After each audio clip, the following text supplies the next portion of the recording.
ॐ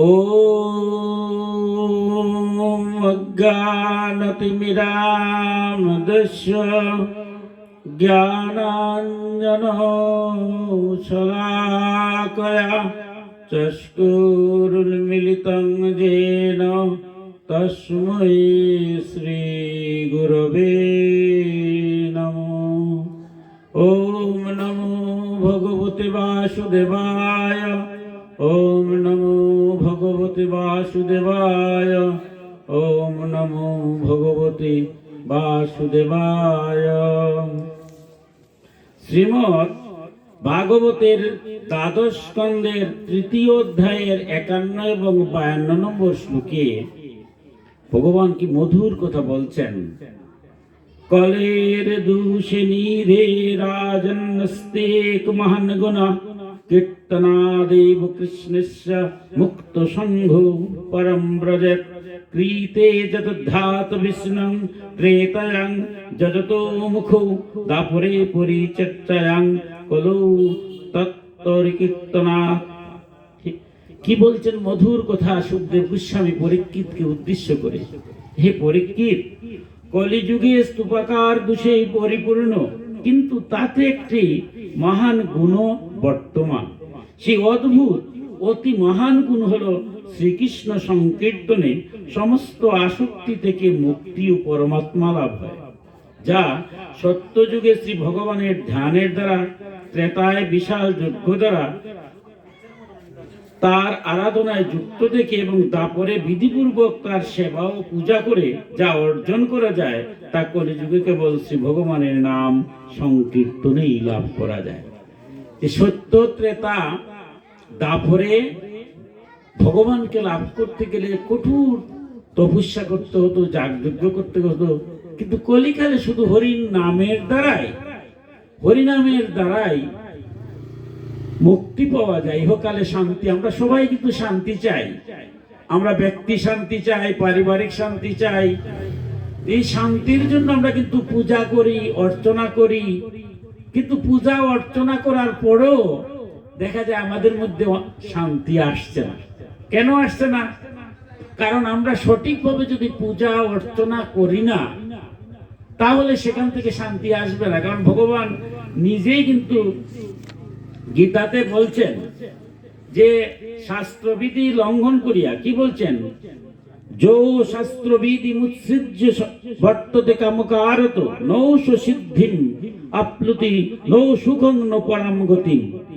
যে ব্যক্তি শাস্ত্রবিধি লঙ্ঘন করিয়া কোনো কার্য করে, সে ইহকালেও শান্তি পায় না, পরকালেও মুক্তি পায় না। তাই বলছেন, হে অর্জুন, কোন কর্ম করিবার আগে শাস্ত্র জানে, শাস্ত্রানুযায়ী কর্মে প্রবৃত্ত হও। তো শাস্ত্র আমরা অনেক সময় জানি না, আর জানলেও আমরা কলির প্রভাবটা খুব বিশাল। স্বয়ং ভাগবতে বারবার ভগবান কপিল যুগ সাংখ্য যুগে গিয়ে বলছেন যে আমরা পূজা করব সাত্বিক ভাবে, কিন্তু সেটা অনেক সময় দেখা যায় পূজা যোগ্য হয়ে যায় তামসিক ভাবে অথবা রাজসিক ভাবে। সাত্বিক ভাব নিয়ে যদি পূজা পার্বণ যজ্ঞ করি না, তাহলে সেই পূজা পার্বণ যজ্ঞ থেকে যেটুকু আমার শান্তি পাওয়ার কথা, সেই শান্তি আসে না। গঙ্গা জলে স্নান করলাম, পাপ মোচন হলো, কিন্তু গঙ্গা জলে স্নান করে এসে যদি আবার পাপই করি, তাহলে সেই পাপ থেকে কি মা গঙ্গা আমাকে বাঁচাতে পারবে? স্বয়ং গঙ্গা পুত্র বিশ্ব কুরুক্ষেত্র যুদ্ধে তিনি যখন উত্তরণে অপেক্ষা করছেন, ভগবান শ্রীকৃষ্ণ তাকে দেখতে গেছেন। ভগবান শ্রীকৃষ্ণকে দেখে তিনি প্রার্থনা করছেন। কি প্রার্থনা? ওম নমো ব্রহ্মণ্য দেবায় গো ব্রাহ্মণ হিতায় জগদ্রিতায় কৃষ্ণায় গোবিন্দায় নমো নমঃ। সেই প্রার্থনাটা বিশ্ব দেব বলছেন, ভগবান কৃষ্ণকে বলছেন, বাসুদেব, তোমাকে আমি জানতাম জ্ঞানী, কিন্তু তুমি যে ভগবান সেটা জানতাম না। কুরুক্ষেত্র যুদ্ধে যখন তুমি রথের চাকা নিয়ে আমার দিকে ধাবিত হলে, তখন দেখলাম সুদর্শন চক্র, আমি জানলাম তুমি স্বয়ং ভগবান। আচ্ছা ভগবান, আমার মৃত্যু অবশ্যম্ভাবী, কিন্তু আমি স্বেচ্ছা মৃত্যু, আমি শিখণ্ডীকে এনে আমি মৃত্যুর ব্যবস্থা করলাম, তুমি আমাকে হত্যা করলে না। আমি ভাবছিলাম তুমি বললে না, আমি তোমাকে হত্যা করব। আচ্ছা আমি গঙ্গার পুত্র, যে গঙ্গা জলে স্নান করলে মানুষ সর্ব পাপ থেকে মুক্তি হয়। আর আমি সেই গঙ্গার পুত্র। আমি তো ব্যক্তি জীবনে এমন কিছু করি নাই যে আজ এত কষ্ট তীরের মধ্যে সজ্জিত আমি। তুমি যদি উত্তরায়ণ আর যুদ্ধটা আর একটা দিন পরে আরম্ভ করতে, তুমি তো সবকিছু নিলা। আমার তো এই যে কষ্টটা, কুরুক্ষেত্র যুদ্ধ শেষ হয়েছে আর আমি তীরের মধ্যে বসে আছি উত্তরায়ণের অপেক্ষায়, যাতে আমার পুনর্জন্ম না হয়। তুমি এটা করলে না কেন? আমি গঙ্গা পুত্র হয়ে, যে গঙ্গা স্নান করলে সবাই মুক্তি হয়, অথচ আমার এত কষ্ট দিলে। হে বাসুদেব, তোমার মুখ থেকে আমি সেটা শুনতে চাই। কি মধুর কথা মহাভারতে। ভগবান শ্রীকৃষ্ণ বলছেন, দেখো ঠিকই তো, তুমি স্বয়ং গঙ্গা পুত্র, কিন্তু দেখো তুমি কর্ম করিবার আগে কোনটা ধর্ম আর কোনটা অধর্ম সেটা তোমার জীবনেও আর বুঝলো না। তুমি অষ্টবসুর একজন ছেলে দেবতা, কর্মদোষে আজ মনুষ্য কুলে আসলে। তুমি একটা প্রতিজ্ঞা করলে কুরুরাজ্য তুমি রক্ষা করবে। এই কথার উপরে ভিত্তি করে দ্রৌপদীর বস্ত্রহরণ হলো। তুমি যদি একটা হুঙ্কার দিতে, কর্ণ যদি একটা হুঙ্কার দিত, অথবা দ্রোণাচার্য একটা হুঙ্কার দিতেন, তাহলে কি দুর্যোধন আর দুঃশাসনের সাধ্য ছিল? তাহলে সমাজ নষ্ট হয় দুষ্টদের দ্বারা নয়, সমাজ নষ্ট হয় জ্ঞান নিদ্রা নিশ্চুপ থাকার জন্য। তুমি যদি কুরুক্ষেত্রে যুদ্ধে যেতে না, তাহলে কি কুরুক্ষেত্র যুদ্ধ হতো? দুর্যোধনের কি সাহস? এই সমাজে যারা দুষ্টামি করে তারা ক্ষমতা কতটুকু? কারো ছত্রছায়া। কিন্তু এই ছত্রছায়াটা বিশ্বর যে শক্তিশালী নয়। বিশ্ব আজ দেখতেছেন, বুঝতেছেন, কোনটা ধর্ম বুঝেন নাই। কারণ ন্যায় সত্য ধর্ম থেকে বিচ্যুত হলে আমার কর্মের ফল আমাকে পেতে হবে। বিশ্বকে বিষ খাওয়ানো হয়েছে, জাতগৃহ আগুন দিয়ে দগ্ধ করা হয়েছে। বলছে তুমি এগুলো প্রতিবাদ করছো, কিন্তু দুর্যোধনকে তুমি ছাড়ো নাই। যুদ্ধের মধ্যে দুর্যোধনকে ছাড়ছেন? এত বড় দাতা, দেখুন দান করলেও হয় না, এত বড় দাতা কর্ণ, তারই দশা হবে কেন? কারণ ধর্মটা কি? এত বড় ব্রাহ্মণ কুলে জন্ম নিয়ে ক্ষত্রিয়ের কর্ম করেছেন। দ্রোণাচার্য যার অস্ত্র হাতে থাকলে বিশ্বে কেউ মারতে পারবে না, সেই দ্রোণাচার্য কি বাঁচছিলেন? কারণ জগতের কল্যাণী ধর্ম, অকল্যাণী অধর্ম, ন্যায় সত্য ধর্ম, ন্যায় অন্যায় অসত্য ধর্ম। সেই তত্ত্বগুলো যদি না বুঝো, তাইলে তো তোমার এই দুর্ভুক্ত ফুয়াতি হবে। ইহকালে নাই পরকালে হতে হবে বিশ্ব, তুমি তো আর পুনর্জন্ম নিবে না। তাই এই জন্যই তোমার দুঃখটা ফুয়াইতে হয়। আর আমরা অধম 84 লক্ষ জুড়ি পরিভ্রমণ করি, 80 লক্ষ বার কর্মফলের কারণে। তাই কর্ম করার আগে বারবার ভাবতে হয় যেটা জগৎ কল্যাণ। আমার একটা কথার দ্বারা যদি বিশৃঙ্খলা হয়, আমার একটা বাক্যের দ্বারা যদি হয়, তার ফল আমার ভোগ করতে হবে।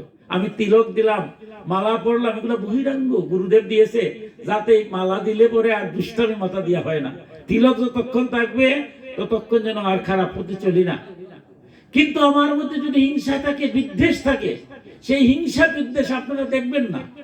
তাই বলে কি মুক্তি পাবো? আমার মধ্যে একজন আছে না, উনি আমার ভিতরে দেখে বাহিরও দেখে। তাই বলছে যত কর্ম আছে আমাদের, পূজা পার্বণ যজ্ঞ, ভাগবতে বলছে এটা হস্তি স্নানের মতো হয়। হস্তি স্নান করে এসে আবার ধুলায় ঘোরাঘুরি ভাই। মানুষগুলো আমরা পূজা করি, কীর্তন করি, এত কিছু করি, কিন্তু হিংসা বিদ্বেষ কি চলে যায়? যায় না। যদি চলে যেত তাহলে তবে মধুর সংসার হতো, মধুর সমাজ হতো, মধুর দেশ হতো, মধুর বিশ্ব হতো। সৌম্যতি সংগ্রামময় এই সংসার থাকতো না, মধুবাতারিতায়তে। তাই বলছে কলিকালের একটা মহা মন্ত্র হচ্ছে তারক ব্রহ্ম হরিনাম সংকীর্তন। যদি সেই নামটা জপ করতে পারেন, নামের যে গুণ, এই নামের গুণের দ্বারা আপনার সমস্ত পাপ বিরুচিত হবে। আপনি বুঝতে পারবেন কোনটা ভালো কোনটা মন্দ। আমার মতো অধম যদি কেউ এখানে থাকে, বলবে বিজ্ঞানের যুগে ওটা কি সম্ভব নাকি? মন্ত্রের আবার গুণ আছে। দেখুন, মন্ত্রেরও গুণ আছে। এখনো চড়ক পূজা হয় আপনারা বাড়ির পাশে, এখনো বর্ষিকাতা হয়। বিজ্ঞানের বলতে এটা অলৌকিক শক্তি, এখনো মাদ্দা শক্তি। কালী কাছে নাচের নৃত্য করেন না, এটা কি কোনো বৈজ্ঞানিক শক্তি দিয়া? মন্ত্র শক্তি দিয়া। তাই মন্ত্রের গুণ আছে, এটা হচ্ছে মহামন্ত্র। যদি সেই মহামন্ত্র আপনি প্রাণ খুলে বলতে পারেন, তাহলে অবশ্যই আপনার যত পাপ আছে, তারও যত ধরনের অমঙ্গল আছে সংসারে, পরিবারে, জগতে, যে নামের দ্বারা সব দূরীভূত হয়, তাই তার নাম হচ্ছে তারক ব্রহ্ম। সেই 4টা যুগে 4টা তারক ব্রহ্ম নাম ছিল। সত্য যুগে তারক ব্রহ্ম নাম ছিল, এক একটা যুগে এক একটা তারক ব্রহ্ম। সত্য যুগে ছিল নারায়ণ পরা বেদা, নারায়ণ পরাক্ষরা, নারায়ণ পরা মুক্তি, নারায়ণ পরাগতি। ত্রেতা যুগেও তারক ব্রহ্ম নাম ছিল। কি নাম ছিল? রাম নারায়ণ মুকুন্দ মধুসূদন কৃষ্ণ কেশব কৈশারে হরি বৈকুণ্ঠ বামন। দাপর যুগেও হরিনাম তারক ব্রহ্ম নাম ছিল। কি নাম ছিল? হরে মুরারে মধুকৈট ভারে গোপাল গোবিন্দ মুকুন্দ সহুরে যজ্ঞেশ নারায়ণ কৃষ্ণ বিষ্ণু নিরাশ্রয় মাং জগদীশ রাক্ষ। এবার কলিকাল, যেখানে 4 ভাগের 3 ভাগ হচ্ছে অধর্ম। 100 জনের মধ্যে 25 জন আপনারা ভক্ত সাত্বিক আছেন বললে তো মায়ের মন্দির হয়েছে, হরিনাম কীর্তন হয়। আমার মতো অধম আপনাদের ভক্ত চরণ ধুলি নেওয়ার সুযোগ হয়, কিন্তু 75 জনে আছে আপনার ভালো কাজটা করতে দেবে না। এটা আমার কথা নয়, ভাগবতের কথা। ভাগবতে দ্বাদশ স্কন্ধে বলছে ভালো কাজ যে আপনারা করতেছেন, জন্ম জন্মান্তরের, এক জন্ম না অনেক জন্মের স্বীকৃতির বলে আপনারা আজ হরিনাম সংকীর্তনের আয়োজন করেছেন, মায়ের মন্দির করেছেন। তাই এই কলিকাল তো ভয়ঙ্কর, সবাই ভয় পায়। তাই এই কলিকালের তারক ব্রহ্ম নামটা কি হতে পারে, কিভাবে আসলো? আমরা সনাতন ধর্মে 2টা ধারা, একটা হচ্ছে বৈদিক ধারা, বেদ মানে ঐশ্বরিক শক্তি, যারা ঐশী শক্তি মুনি ঋষিরা পেয়েছেন, ব্যাসদেব বিবদ্ধ করেছেন, সেই হচ্ছে বৈদিক বেদ। আমরা বেদ থেকে আমরা দেখেছি বেদের যে ব্যাখ্যাগুলা। আরেকটা দ্বারা আছে বেদের পাশাপাশি, সেটা হচ্ছে তন্ত্র, অর্থাৎ দেবাদিদেব মহাদেব যা বলেছেন বাসুদেব সমর্থন করেছেন এবং আদ্যাশক্তি মা শুনেছেন। এই যে গীতা পাঠ আমরা করছি, গীতা পাঠের মাহিত্য আপনি কোথায় পাবেন? তন্ত্রশাস্ত্রে। ভাগবত পাঠ করছি, ভাগবতের মাহিত্য কোথায় পাবেন? তন্ত্রশাস্ত্রে। হরিনাম কীর্তন, এই হরিনামটাই পাবেন কোথায়? হরিনামটা বেদে গেলে পাওয়া যাবে না, উপনিষদও মিলবে না। কলিসন্তরণ উপনিষদে ব্যাখ্যা দিছে, উপনিষদ ব্যাখ্যা দেয়, কিন্তু মূল হরিনামটা কোথায় আছে? তন্ত্রশাস্ত্রে, রাধাতন্ত্রে। আমরা কিভাবে হরিনামটা আসলো? স্বয়ং বাসুদেব চিন্তা করলেন যে কলিকালের যে কলির যে প্রভাব, এই প্রভাব থেকে মুক্ত থেকে কোন নামটা হতে পারে কলিকালের তারক ব্রহ্ম নাম। তাই দেবাদিদেব মহাদেবকে বলছেন যে তুমি বলো, এক ঈশ্বর তো তিনি। যখন তিনি সৃষ্টি তত্ত্বে যান তখন ব্রহ্মা রূপে, যখন তিনি ধ্বংসলীলায় যান তখন শিব রূপে। একই ঈশ্বর বিভিন্ন সময় বিভিন্ন লীলা করেন। তাই শিব রূপে বলছেন যে তুমি বলো কলিকালের তারক ব্রহ্ম নামটা কি হতে পারে। এই কলিকালে যে গুরুদেবে মন্ত্র দিবে, মন্ত্রটার মতো সঠিকভাবে মানুষ নিতে পারবে না, কারণ ওই জায়গার মধ্যে যদি বীজ বপন করেন, এখানে কি ধান বা কোনো বীজ হবে? ওই জমিটারে সেচ দিতে হবে, চাষ দিতে হবে, তবে তো দিতে হবে। দেহটাই তো শুদ্ধ না, কলিকালের দেহ যদি শুদ্ধ না হয়, গুরুদেব বীজ মন্ত্র দিলেও তো কাজ হবে না। তাই এমন একটা মন্ত্র দাও যাতে গুরুদেব কর্ণের মধ্যে দিলেই দেহটা শোনা মাত্রই দেহটা শুদ্ধ হয়ে যায়, কর্ণ শুদ্ধি। আর তখন গুরুদেব বীজ দিবেন, তাইলে মানুষ মুক্তি লাভ করতে পারবে। এবার বাসুদেব বলছেন, বাসুদেব যখন শিবকে বলছেন, শিব বলছেন দেখো তোমার লীলা তো এই যে আমরা ভগবান বলছি, ভগবান বিভিন্ন সময় বিভিন্ন রূপে আবির্ভূত হন। এই বিভিন্ন রূপকে আমরা বলছি বিভিন্ন দেবতা। ভগবানের যে শক্তি রূপ, এই শক্তি রূপ হচ্ছেন যুগমায়া। তাকে আমরা আদ্যাশক্তি বলি, তাকে আমরা দুর্গা বলি। তিনি কখনো কাত্যায়নী, কখনো ভদ্রকালী। ভাগবতে যখন দেখবেন রাসলীলা হবে, রাসলীলাতে গেলে পরে দেখবেন রাসলীলা এমন হয় নাই, এই গোপীরা ভদ্রকালী রূপে তাকে পূজা করেছেন। আমরা একটু পরে আসতেছি। স্বয়ং রামচন্দ্র আসলেন রাবণ বধ করার জন্য, দুর্গা পূজা করেছেন। কুরুক্ষেত্র যুদ্ধে গীতা দিবেন, দেবেন, গীতা দেওয়ার আগে অর্জুনকে বলছেন তুমি আদ্যাশক্তির প্রার্থনা করো। কলিকালে মহাপ্রভু হরিনাম কীর্তন দিলেন, বললেন অধিবাসের দিন যুগমায়ার ঘট বসিয়ে পূজা করে। যুগমায়া কি? এই দেবাদিতে বলছি যে তোমার যে শক্তি রূপ, ভগবানের যে শক্তি রূপ, এই রূপটি হচ্ছে আদ্যাশক্তি যুগমায়া। আপনি ঘুমাইয়া আছেন, আমি বাড়ি থেকে ডাকলাম, কিন্তু গার মধ্যে কোনো শক্তি নাই, আমার ডাক শুনছেন কিন্তু উঠতে পারছেন না। যে শক্তির দ্বারা আপনি উঠবেন ভগবানের, সেই শক্তির নাম হচ্ছে যুগমায়া শক্তি। তাই বলছে তুমি তোমার যে শক্তিরূপ নারী রূপে কল্পনা, সেই যুগমায়ার আরাধনা করো। তাই তিনি কি করছেন? ত্রিপুরা সুন্দরী আরাধনা করেছেন।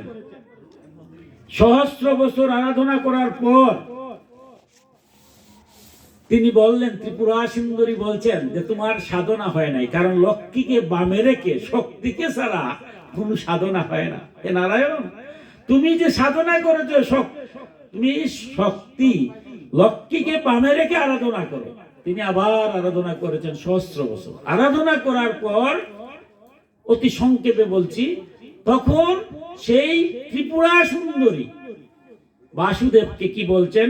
আমরা রাধাতন্ত্রের 29 নম্বর অধ্যায়ের 30 এবং 31 নম্বর শ্লোকে পাই। হরে ত্রিপুরা উবাচা হরে কৃষ্ণ কৃষ্ণ কৃষ্ণ হরে হরে, হরে রাম রাম রাম হরে হরে, দাত্রিংশদকরণ্যেব কলু নমর নিসর্বতা শ্রীনিশ্চন্দো সুতশ্রেষ্ঠো হরিনামো সদৈবহি চদ্দোহি পরমঙ্গুজ্জং মুচ্চুপাদো মনম্বেয়ং সর্বশক্তিময়ং মন্ত্রং হরিনামুতপুদন। ত্রিপুরা সুন্দরী বলিতেছেন, হে পুত্র, শ্রবণ করো। হরে কৃষ্ণ কৃষ্ণ কৃষ্ণ হরে হরে, হরে রাম রাম রাম হরে হরে। এই দাত্রিংশদক্ষর হরিনামী কলিযুগে ত্রাণ করে। হে সুত শ্রেষ্ঠ, এই মন্ত্রের ছন্দ অতি সুযোগ্য। হে তপুদন, এই হরিনামাত্মক মন্ত্র সর্বশক্তিময়। এই মন্ত্রের চিন্তনে সর্বশক্তির চিন্তা হয় এবং মহৎ প্রাপ্ত হয়। অর্থাৎ যে মন্ত্রর চেয়ে বড়, এটা মহামন্ত্র বলছে, সেই মন্ত্র নিলে পরে সর্বপাপ থেকে মুক্তি হয়। মহাপ্রভু কেন আমরা বলছি? অনেক অবতার আছে, অপ্রপঞ্চ প্রপঞ্চনাথ অবতরণম অবতার। যেখানে জন্ম নাই মৃত্যু নাই, সেখান থেকে জন্ম মৃত্যু যেখানে আছে, জীবকে শিখাবার জন্য যে ভগবান অবতরণ করেন তাকে বলছি আমরা অবতার। আর মহাপ্রভু একজন যুগবতার, তাকে আমরা বলছি প্রেম অবতার। আবার বলছি চৈতন্য, বলছি চৈতন্যদেব না বলে বলছি কি মহাপ্রভু। কেন বলছি?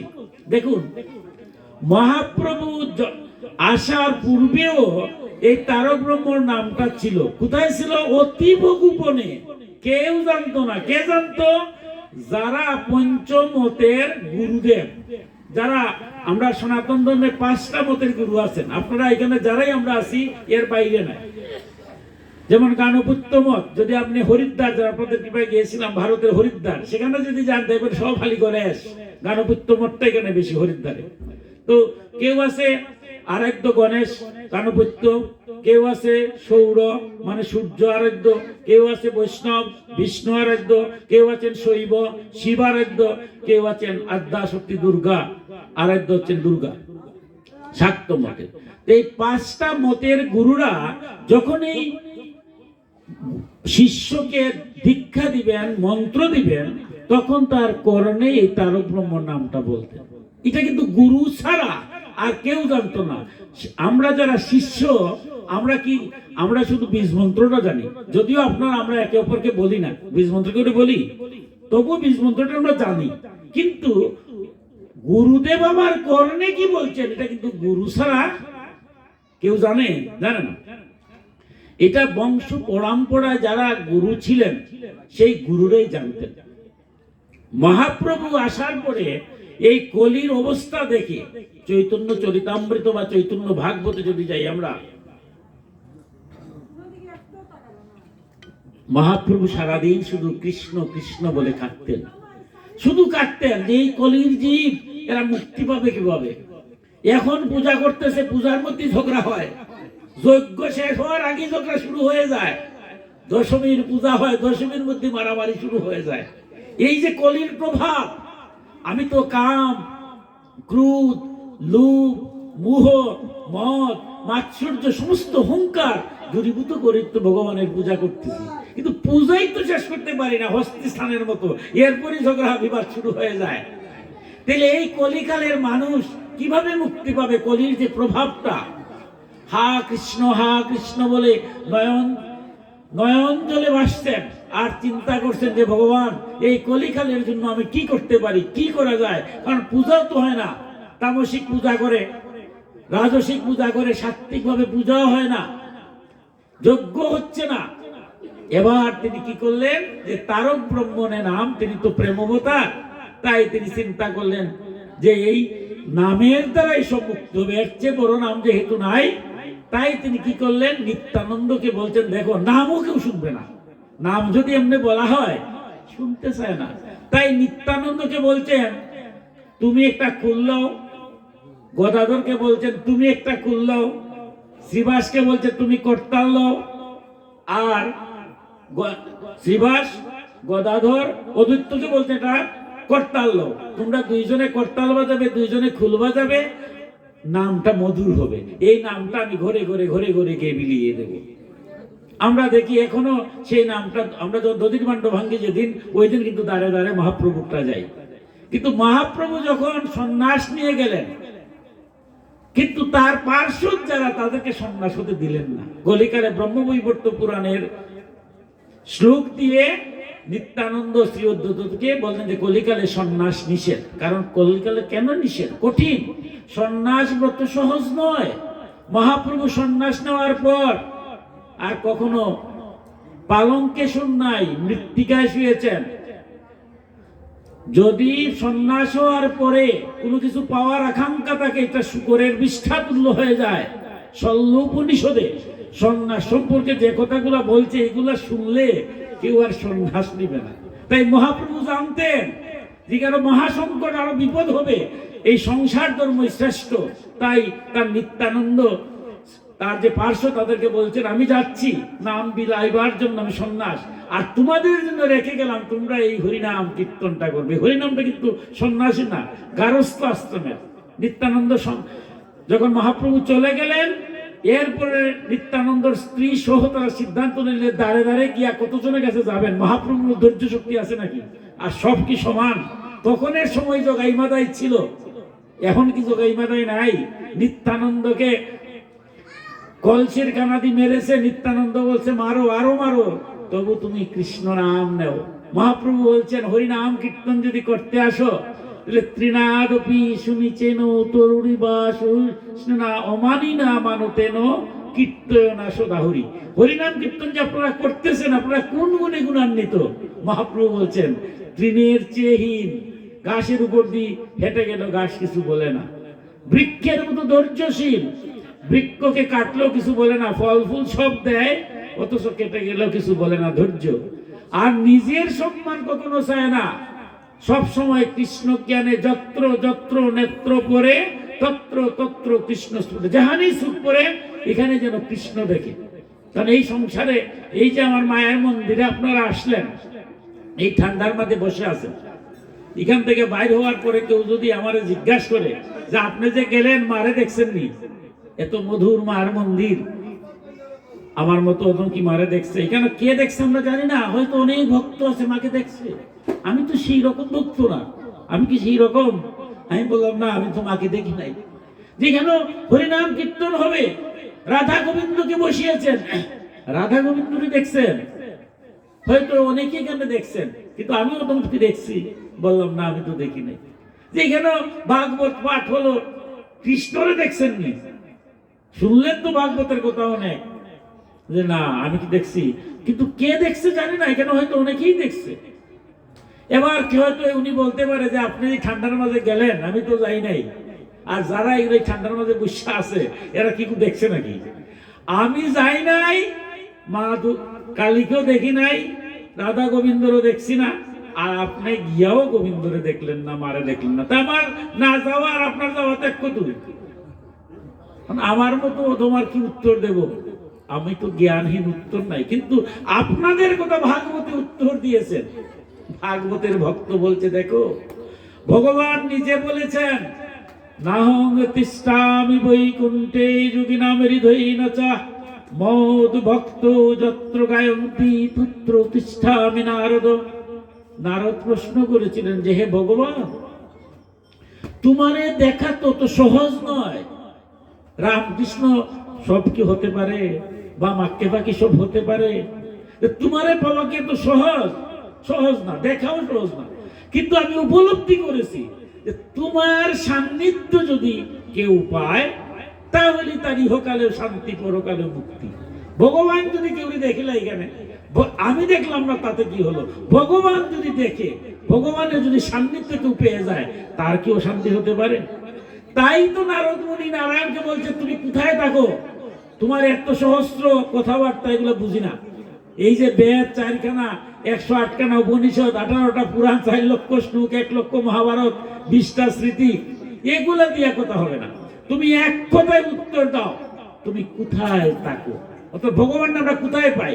ভগবান কোথায় আছে যদি জেনে যাই, ওইখানে গেলে তো আমি না দেখি, ভগবান তো দেখবে। নারদ মুনি সেই কথা উত্তর। ভক্ত তো ভাগবতে ভগবান বারবার বলছেন যে আমি স্বাধীন নই, আমি ভক্তের অধীন।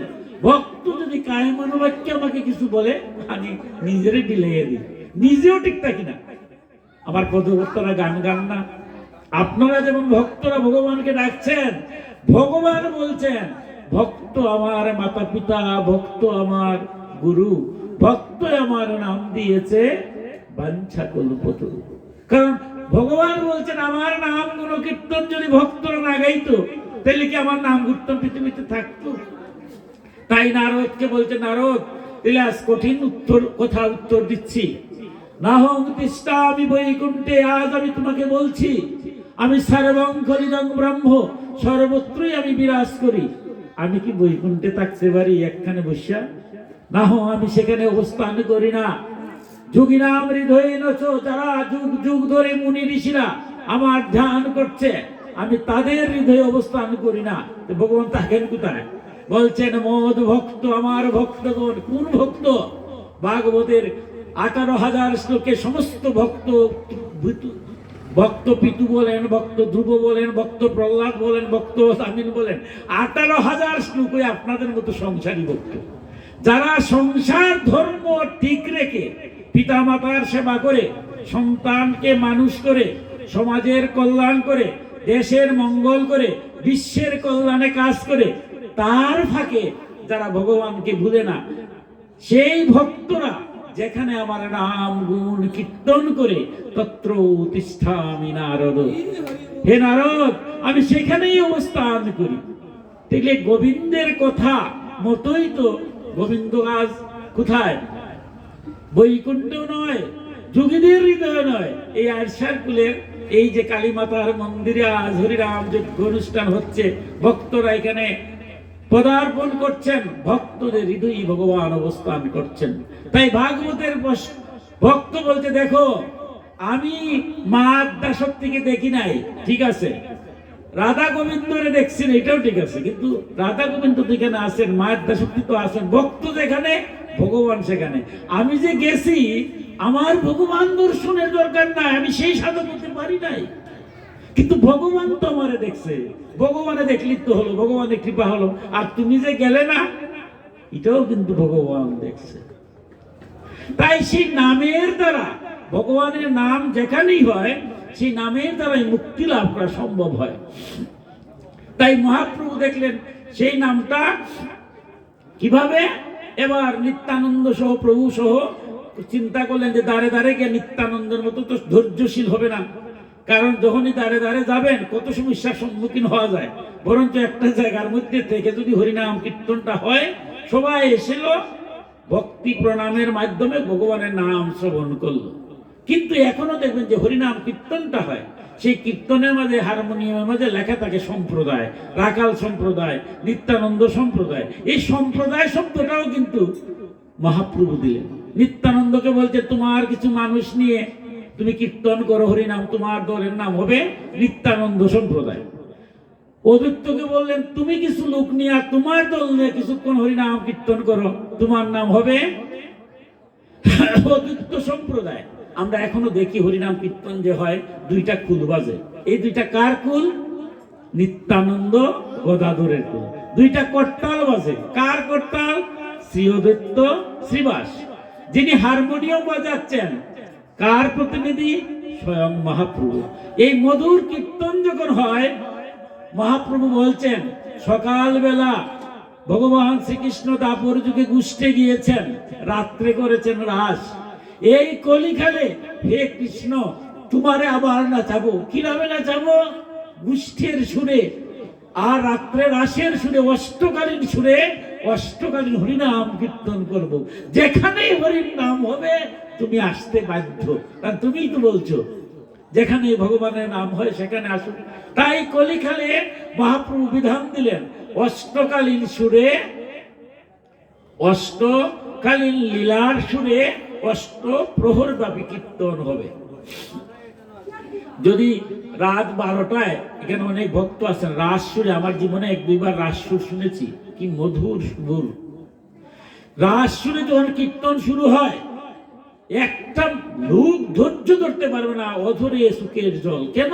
সেই নামের দ্বারা আপনার বুঝবে যে এই মানব দেহ নিয়ে আসলাম, এই মুহূর্তে তাই মারা যেতে পারে, যেতে পারে না। কেউ বলতে পারবেন না আপনি মারা যাবেন না। আমার চোখের সামনে কত মানুষ যাচ্ছে, আর আমি কত অহংকার নিয়ে জন্মেছি বড় করে, তাতে কি হলো? কর্ম যদি ভালো না হয়, আমার অর্থ আছে, আমি এই মুহূর্তে মারা গেলে কেউ আমার নামটা বলবে?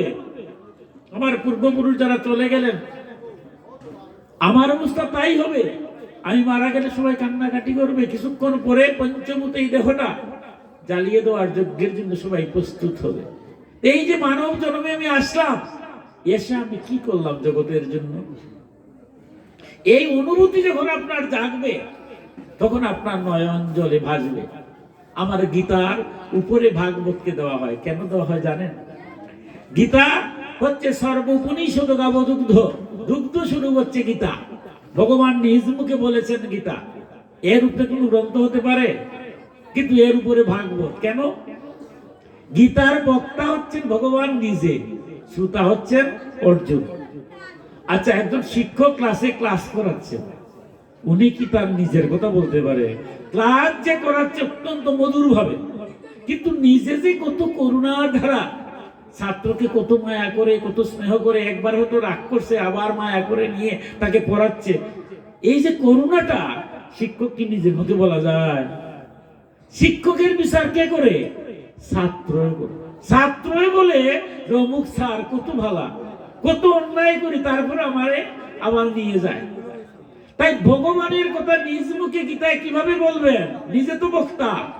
এই সংসারে আমরা কিভাবে চলবো, কর্মযুগ, জ্ঞান যুগ, ভক্তি যুগ, জীবন চলার পথের কথা বলছেন, কিন্তু ভগবান যে ভক্তের জন্য কি না করতে পারেন, ভগবান যে কত করুণার ধারা, সেটা ভক্ত ছাড়া বলতে পারে না। তাই সুখদেব গোস্বামী ভগবানের সেই অমৃত তত্ত্বকথা স্বরূপটা ভাগবতে বর্ণনা করেছেন, যে ভক্ত যদি ব্যাকুল ভাবে ভগবানের ডাকে, এই ডাকার দ্বারা ভগবান মুক্তি লাভ হয়ে যায়। দেখুন কি মধুর কথা বলছেন। গীতায় বলছেন পত্রম পুষ্পং ফলম তুষম, আমি আর কিছুই চাই না। আমরা কি বলছেন ভগবান? তুমি একটু আমারে তুলসী পত্র দিও। আমার মতো হতো বলছি, ভগবান এই সময় কি তুলসী গাছ আমার বাড়ি আছে? সনাতন ধর্মের বাড়ি তুলসী গাছ থাকবে না, এটা হয়? তো আমি ওদম বলছি না, তুলসী গাছ তো নাই। গোবিন্দ তাক করছেন না, বলছে বাদ তো একটু ফুল দাও। বলছে না, ফুলও তো নাই আমার বাড়ি, ফুল গাছ থাকবে না, এটা হয়? তাই বলছি ফুল নাই। ভগবান বলছে আচ্ছা রে বাবা, একটু ফল দাও। যে এখন যে দর, বাজারও গেলে মাথা গরম হয়, আবার তোমার লেগে ফলও আনবো। ভগবান বলছে বাধ্য রে বাবা, তাইলে একটু জল দেও। ভক্তিপূর্বক যদি আমার একটু জল দেয় কেউ, তাতেই আমি সন্তুষ্ট হই। আমার মতো অধম। এবার আমি কি বলবো? বলবো যে আমার বাড়ি একটু জল নাই। এই যে আমাদের সনাতন ধর্মের যুবক ছেলে মেয়েরা আজ বিপদে চলে যাচ্ছে, লেখাপড়া করছে, তারপরে কেন যাচ্ছে? কারণ লেখাপড়ার সাথে সাথে ধর্মীয় অনুভূতিটা নাই। যে সন্তান প্রতিদিন একটু গোবিন্দকে জল তুলসী দেয়, সেই সন্তান কি কখনো বিপদে চলে যেতে পারে? তাই ভাগবতের আরো ঊর্ধ্বে স্থান। দেখুন ভাগবতের ধর্মটা কিরকম।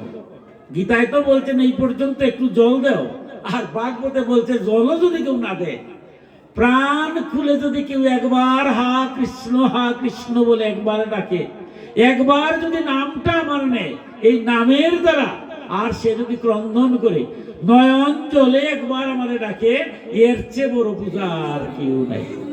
দেখুন এটা কিরকম, আমার মতো অধম, আমার ছেলের বিবাহ, তো আমার ছেলের বিবাহ কি ভগবান না করছে? আমার সংসারে আছি দশবিধ কর্মের মধ্যে বিবাহ একটা কর্তব্য, ভালো কথা। তা আমার ছেলের বিবাহ হবে, 1000 লোক নিমন্ত্রণ করেছি, অনেক 20টা আইটেম। তো এদিন দুপুরবেলা স্বয়ং ভগবান কৃষ্ণ কৃপা করে আমার বাড়িতে এসে বলছে যে বাবা তোমার ছেলের আজকে 4র্থ মঙ্গল। হ্যাঁ বাবা, ঠিক আছে, কত আয়োজন করছো? 1000 মানুষ। কে কে আসবে? আর 1 কোটিপতি লাখপতি যা আছে, প্রফেসর, ইঞ্জিনিয়ার, উকিল, বড় বড় সমাজের যারা, কেউ বাড়ি যায় না, হলে আমার বাড়ি আসবে। আচ্ছা ভালো বাবা, তো আয়োজন কতটা করেছো? 20 জাতের আইটেম। বাহ, খুব ভালো। আচ্ছা রে বাবা, সব তো সুন্দর, তোমার ছেলের বিবাহ হবে, বংশবৃদ্ধি হবে, এটাই তো নিয়ম। আচ্ছা রে বাবা, আমি তো বেশি কিছু বলছিলাম না, বলছিলাম একটু তুলসী পাতা দিবে, তাও তো দিলে না, একটু ফুল দিবে, তাও দিলে না, একটু ফল দিবে, তাও দিলে না, তোর ছেলের বিবাহ একটু জল পর্যন্ত আমার দিলে না। আমি বললাম আচ্ছা ভগবান, তোমার বিবেক নাই? 1 মাস ধরে টেনশনে ঔষধ খাচ্ছি, প্রতিদিন ঘুমায় না, কিভাবে এটা সংকুলন করব? আর তুমি এখন বাজে 12টা 2টার সময় খাইতে দিব, তুমি এখন আবার বলছো তোমার আমি জল দিলাম না, ফুল দিলাম না, ফল দিলাম না, তোমার বিবেক নাই?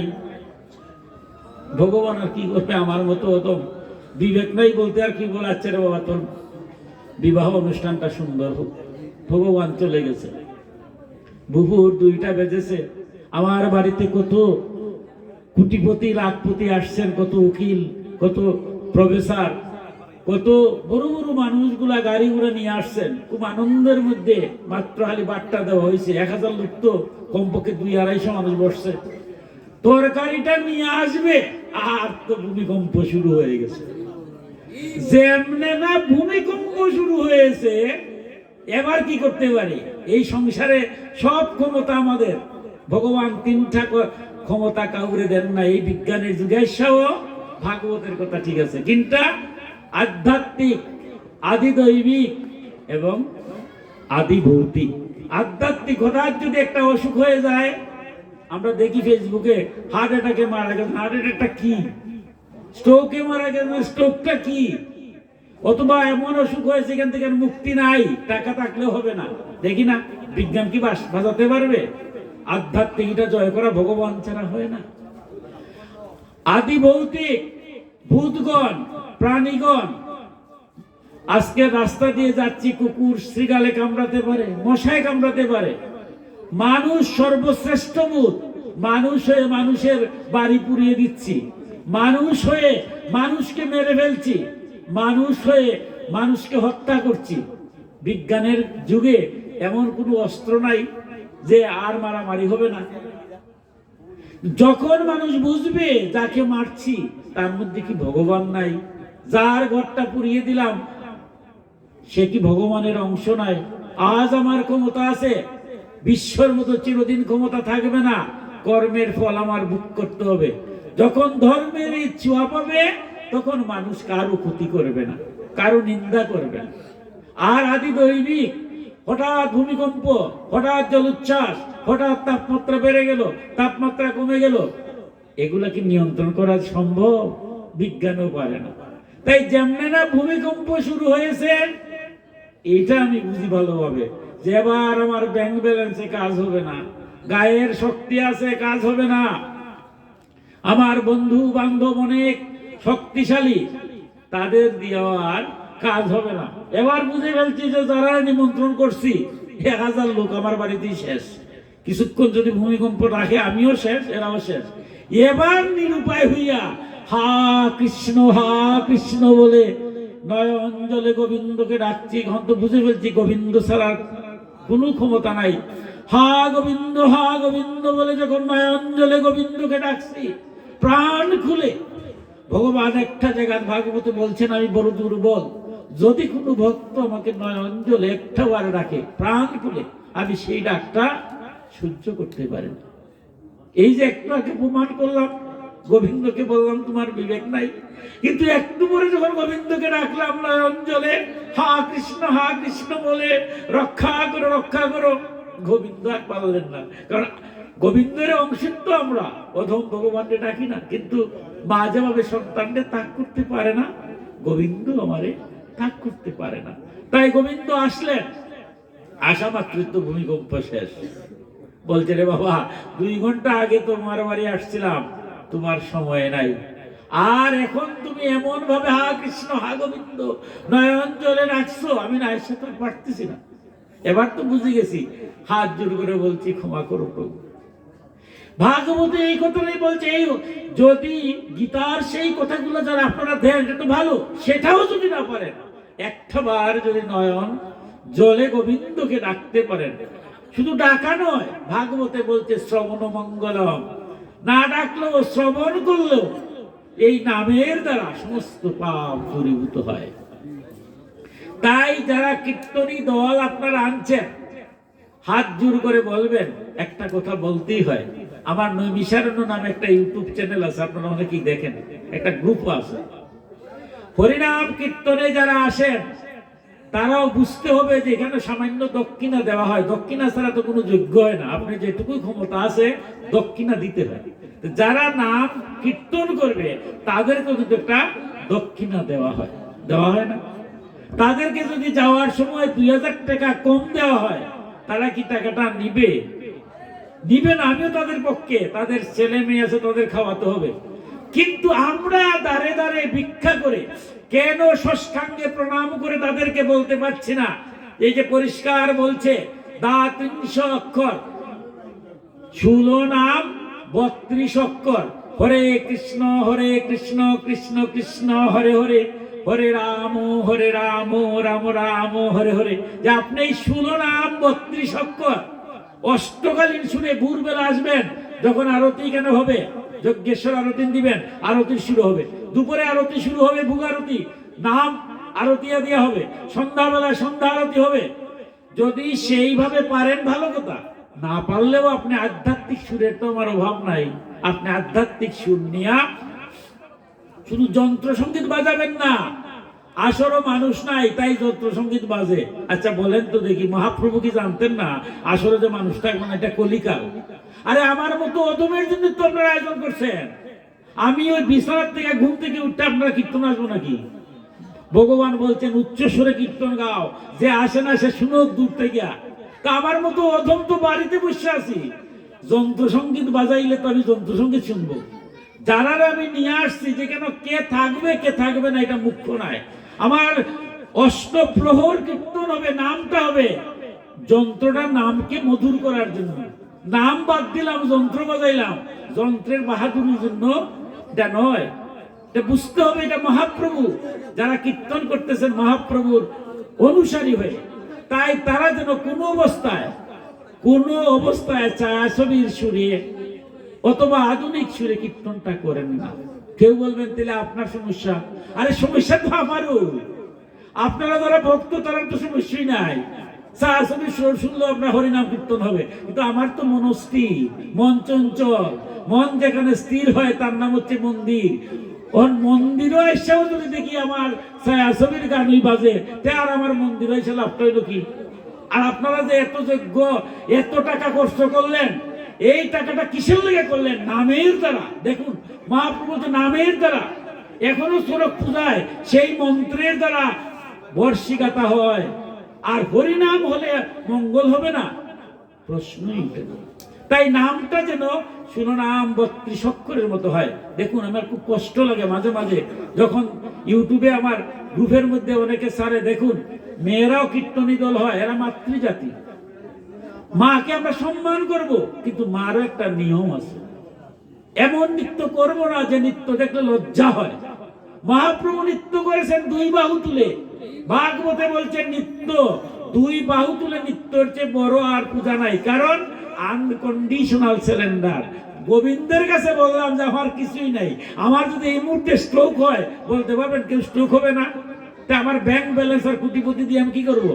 গোবিন্দ বাঁচাইয়া রাখছে, বিদায় আমি বেঁচে আছি, নাইলে স্ট্রোক হয়ে এই মুহূর্তে শেষ। এই মুহূর্তে আমার চোখের সামনে প্যারালাইজড হয় না, দেখি না? প্যারালাইজড আমার হবে না, কেউ বলতে পারবে? হতে পারে। তাই গোবিন্দ তো আমার সুস্থ রাখছে, তাই সেই গোবিন্দকে আমরা দুই বাহু উপরে তুলে আনকন্ডিশনাল সারেন্ডার, নিঃশর্ত, হে ভগবান তুমি ততদিন কৃপা করো, ততদিন এই দেহ নিয়ে যেন আমি তোমার সেবা করতে পারি। তাই নিত্য হবে, নিত্যানন্দ যে নৃত্য করেছেন সেই নৃত্য, কিন্তু এমন নৃত্য করব না যে নৃত্য দেখলে পরে খুব খারাপ লাগে।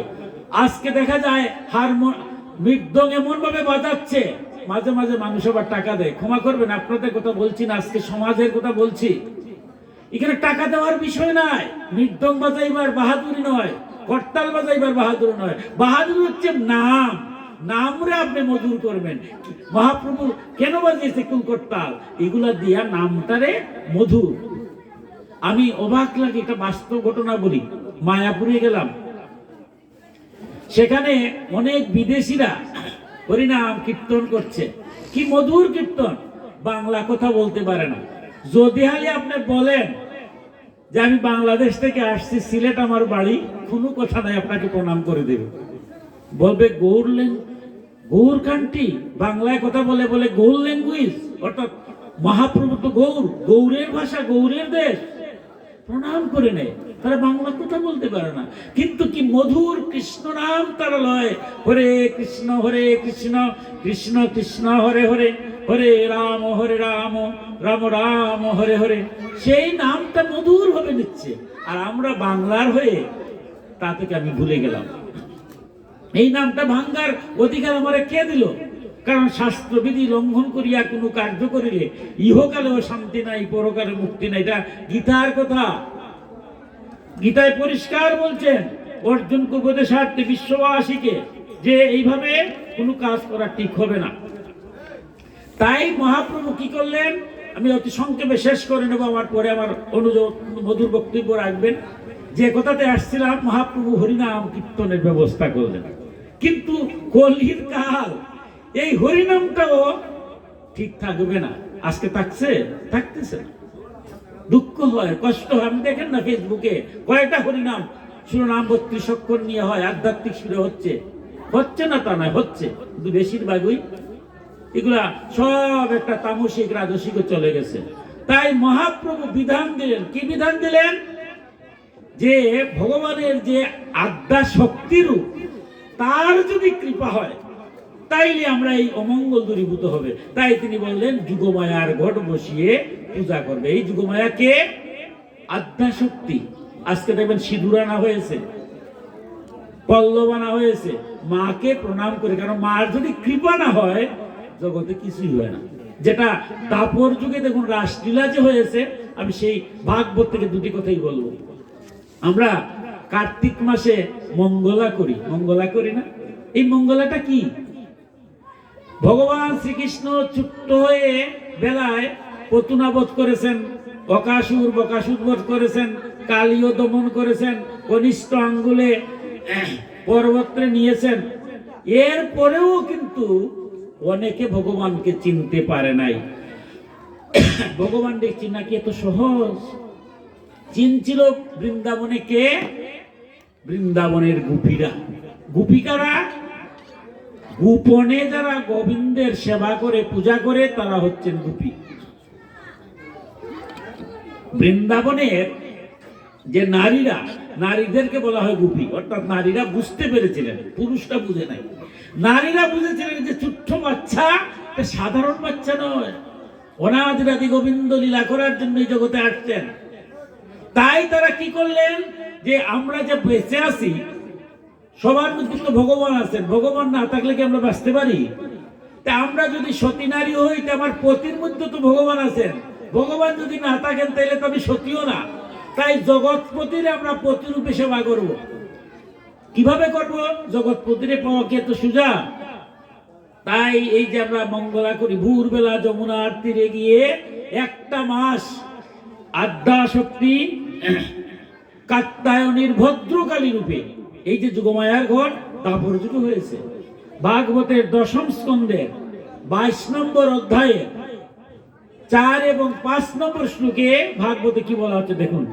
কাত্যায়নী মহামায়ে মহাযোগিনী অধীশ্বরী নন্দগোপসুতং দেবী পতিং মে কুরুতে নমঃ ইতি মন্ত্রং জপংস্তো ভুজং চক্রো কুমারিকা এবং মাসং ব্রতম চেরু কুমার্য কৃষ্ণ চেতস ভদ্রকল্যৈ সমানুষ্টু ভুয়ানন্দ সুতোপতি। হে দেবী কাত্যায়নী, হে মহামায়া, হে মহাযুগ শক্তিশালিনী, হে সমগ্র লীলার অধীশ্বরী, আপনি নন্দগোপসুতকে আমাদের পতি করে দিন, আপনাকে প্রণাম। এইভাবে কৃষ্ণে নিবেদিত চিন্তা সেই গোপকুমারীরা শ্রী নন্দনন্দন আমাদের পতি হন এই কামনা করে দেবী ভদ্রকালীকে 1 মাস ধরে অত্যন্ত নিষ্ঠার সঙ্গে যথাবিধি অর্চনা করতে লাগলেন। 1 মাস ভগবান কৃষ্ণকে পাওয়ার জন্য ভদ্রকালী রূপে।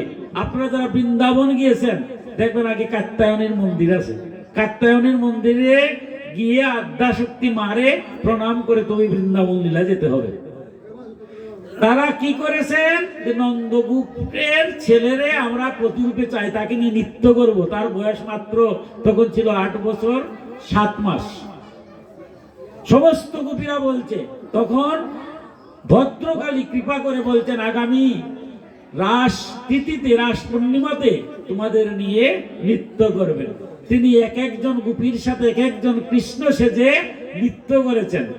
স্বয়ং ভগবান সেই ভাগবতীকে বলছেন মু বিষয়ে গোপীগণের উপপতি ভাবে যুগমায়া করিবে কাপন প্রভাবে।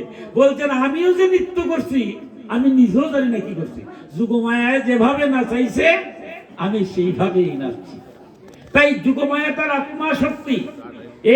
এই যুগমায়াই আমরা দেখি শ্রীজীব গোস্বামী পাদ শ্রী ভগবত সন্দর্ভে গৌতমীয় বচন কল্পের উদ্ধৃতি দিয়ে বলছেন যো কৃষ্ণ শৈব দুর্গা সাত যা দুর্গা কৃষ্ণ এই বসা। সেই কৃষ্ণ এবং সেই আদ্যা শক্তি অভিন্ন, আলাদা নয়, একই শক্তি।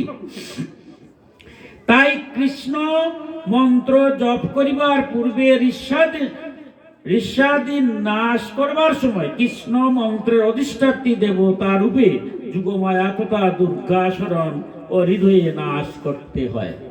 তাই যুগে যুগে যত মহাপ্রভু আসছেন, স্বয়ং শ্রীকৃষ্ণ দেখুন যখন এটাতে গেল গোপীরা ভগবানকে পাওয়ার জন্য যুগমায়ার পূজা করেছে।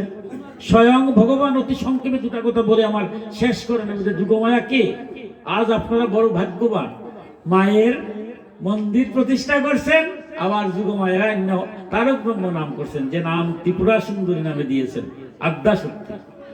আপনারা ভাগ্যবান। সেই বৃন্দাবন লীলায় যে রাস হলো, পুরো রাসটাই ছিল যুগমায়ার প্রভাব। ভগবানও বলছেন আমি কিভাবে নাচছি কি করছি জানি না, সব যুগমায়া যেভাবে নাচাইছে।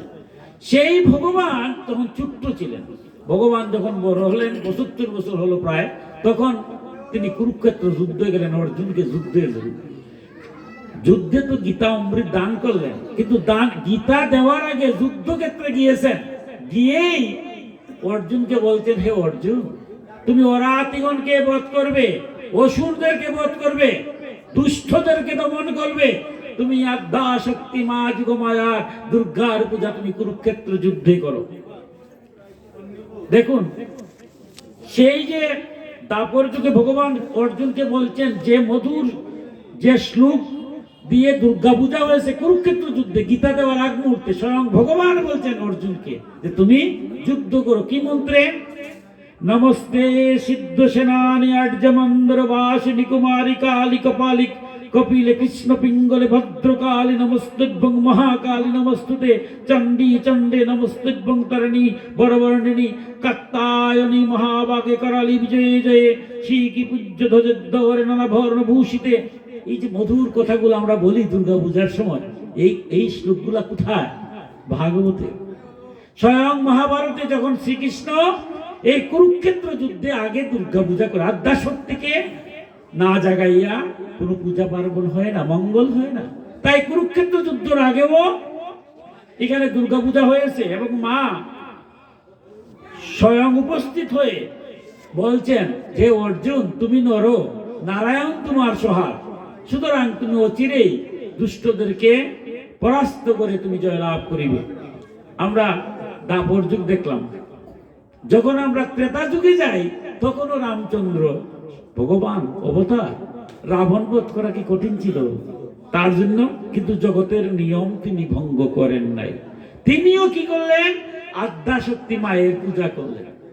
মাও একটু চিন্তা করলেন যে তিনি স্বয়ং নারায়ণ রাম রূপে আসছেন, দেখি তিনি মনুষ্য রূপ নিয়ে তিনি সঠিক আছেন কিনা। যে হনুমানে বিশ্ব ব্রহ্মাণ্ডের সব করতে পারে রাম নামে, কিন্তু যখন পদ্ম একটা তিনি সরিয়ে নিলেন, একটা পদ্ম ফুল কিন্তু হনুমানও আর পারল না আনতে। দেখুন আর কি লীলা! হনুমান আস্তার দিন পৃথিবী চক্কর দিয়েও আর একটা পদ্ম আনল না। তখন রামচন্দ্র বলছেন, দেখো আমি 108টা পদ্ম দিয়ে তোমাকে পূজা করব, একটা পদ্ম কম হয়ে যায়। আমাকে তো অনেকে কমললোচন বলে, আমার চুপগুলা পদ্মের মতো, আমি তোমার চুপটা খুলে দেব। যখন তিনি চুপটা খুলবেন, মা দুর্গা নিজে রামকে বলছেন, দেখো রাম, তুমি মনুষ্য রূপে আসছো, তোমাকে আমি পরীক্ষা করার জন্য বলছিলাম যে মনুষ্য রূপে আসা এই মানব দেহ নিয়া তুমি কিরকম অবস্থায়, তোমার চক্ষুগুলো লাগবে না। এই যে কথাটা আমি বলছি যে যুগে যুগে, ত্রেতা যুগেও আদ্যাশক্তির পূজা হয়েছে, দাপর যুগেও ভগবান শ্রীকৃষ্ণ নন্দগোপ কুলোদ্ভবা, আমার চণ্ডীর মধ্যে আছে নন্দগোপের কুলদেবতা ছিলেন কিন্তু চণ্ডী। স্বয়ং শ্রীকৃষ্ণ 108টা অপরাজিতা ফুল দিয়ে দুর্গা পূজা করেছেন। আমরা দেখবেন দুর্গা পূজার সময় নীলপদ্ম আনি রামের জন্য, আর আর আর আর অপরাজিতা ফুল কেন আনি? স্বয়ং শ্রীকৃষ্ণ করেছেন। তো আপনারা ভাগ্যবান যে আজ মায়ের মন্দির এখানে স্থাপন করেছেন, আবার তারক ব্রহ্ম হরিনাম যজ্ঞ অনুষ্ঠানের জন্য যুগমায়ার আজ পূজা হচ্ছে। মায়ের কাছে প্রার্থনা সমস্ত অমঙ্গল দূরীভূত করে যারা এই হরিনাম সংকীর্তন কালকে থেকে হবে দধির মান্ড ভাঙ্গা পর্যন্ত হাজার হাজার ভক্ত এখানে আসবে, ভক্তের পদধূলিতে এখানে মুখরিত হবে। যেখানেই ভক্ত সেখানেই ভগবান। ভক্তের পদধূলিতে হরির নামের দ্বারা জগতের কল্যাণ হোক, জগতের মঙ্গল হোক, সবার অসুখ বিসুখ দূর হোক, অশান্তি দূরীভূত হোক, অশান্তি দূরীভূত হোক। প্রত্যেকটা পরিবার, প্রত্যেকটা ব্যক্তি, প্রত্যেকটা পরিবার, সমাজ, আমাদের বাংলাদেশ এবং বিশ্বের সবার কল্যাণ হোক, সবার মঙ্গল হোক, এই প্রার্থনা জানিয়ে আবারও আদ্যাশক্তি মা এর রাতুল চরণে, শ্রী শ্রী রাধা গোবিন্দের চরণে, পঞ্চতত্ত্বের রাতুল চরণে প্রণাম জানিয়ে আমার ভাগবতীয় কথার এখানেই বিশ্রাম নিলাম।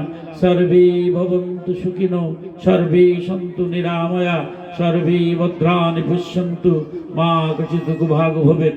এই পৃথিবীর সকলেই সুখী হোক, সকলেই রোগ মুক্ত হোক, সকলেই শুভপদ দর্শন করুক, কেউ যেন দুঃখ লাভ না করে, সকলে শান্তি লাভ করুক। ওম শান্তি, ওম শান্তি, ওম শান্তি। জয় জয় নিতাই গৌর সীতানাথ প্রেমানন্দে, হরি হরি বল। জয় জয় নিতাই গৌর সীতানাথ প্রেমানন্দে, হরি হরি বল। জয় জয় নিতাই গৌর সীতানাথ প্রেমানন্দে, হরি হরি বল। হরে কৃষ্ণ কৃষ্ণ কৃষ্ণ হরে হরে, হরে রাম রাম রাম হরে হরে, হরে কৃষ্ণ কৃষ্ণ কৃষ্ণ হরে হরে, হরে রাম রাম রাম হরে হরে, হরে কৃষ্ণ কৃষ্ণ কৃষ্ণ হরে হরে, হরে রাম রাম রাম